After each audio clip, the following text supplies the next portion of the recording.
નમસ્કાર મિત્રો, આજના વિડીયોમાં આપણે મહાવીર સ્વામીએ શીખવેલ સૂત્ર કે એક નાનું એવું ખોટું કામ પણ આખા જીવનની તપસ્યાને બરબાદ કરી શકે છે, માટે બુરાઈને હંમેશા માટે છોડી દેવી જોઈએ, આની વાત કરવાના છીએ। તો મિત્રો, વિડીયો અંત સુધી જુઓ અને જો તમે અમારી ચેનલમાં નવા હોય તો ચેનલને સબસ્ક્રાઈબ કરી બેલ આઇકન દબાવી દેજો, જેથી આવનારા બધા જ વિડીયોની માહિતી મળતી રહે।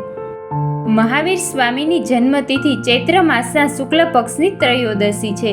મહાવીર સ્વામીનું બાળપણનું નામ વર્ધમાન હતું। તેમના જીવનની એવી ઘણી વાતો છે જેમાં જીવનને સુખી અને સફળ બનાવવાના સૂત્રો છુપાયેલા છે। એક ઘટના મુજબ એક દિવસ મહાવીર સ્વામી ઉપદેશ આપી રહ્યા હતા અને બધા શિષ્યો સાંભળી રહ્યા હતા। ઉપદેશની વચ્ચે કેટલાક શિષ્યો પણ પ્રશ્ન પૂછી રહ્યા હતા અને મહાવીરજી તેનો આન્સર આપી રહ્યા હતા। ત્યારે એક શિષ્યએ પૂછ્યું કે વ્યક્તિ તેના આચરણમાંથી ક્યારે પડી જાય છે, એ વ્યક્તિ અધોગતિ તરફ દોરી ક્યારે જાય છે?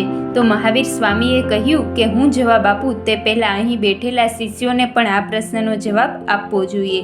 સ્વામીજીની વાત સાંભળી એક શિષ્યએ કહ્યું કે અહંકાર પતનનું સૌથી મોટું કારણ છે। એકે કહ્યું કે વાસના બધું બગાડે છે। કેટલાકે લોભ અને મહાન અનિષ્ટ ગણાવ્યું, જ્યારે કેટલાકે ક્રોધને પતનનું કારણ ગણાવ્યું। મહાવીરજીએ સૌની વાત ધ્યાનથી સાંભળી પછી પૂછ્યું કે મને કહો કે જો તમારી પાસે કમંડળ હોય તો તેમાં પાણી ભરીને નદીમાં છોડી દઈએ તો શું તે ડૂબી જશે? ત્યારે શિષ્યોએ કહ્યું કે જો કમંડળનો આકાર સાચો હશે તો તે ડૂબી જશે નહીં, પરંતુ તરતા રહેશે। ત્યારે મહાવીર સ્વામીએ પૂછ્યું કે જો તેમાં કાણું પડે તો શું થાય? ત્યારે શિષ્યોએ કહ્યું તે ચોક્કસપણે ડૂબી જશે। મહાવીર સ્વામીએ ફરી પૂછ્યું કે શું છિદ્રના કદથી કોઈ ફરક પડશે? ત્યારે શિષ્યોએ કહ્યું કે કાણું નાનું હોય તો કમંડળ થોડા સમય માટે ડૂબી જાય છે અને કાણું મોટું હોય તો તે ઝડપથી ડૂબી જાય છે। છિદ્રના કારણે કમંડળ ચોક્કસપણે ડૂબી જશે।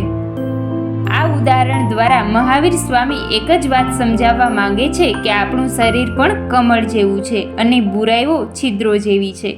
ખામી નાની હોય તો પણ આપણું જીવન બરબાદ કરી શકે છે।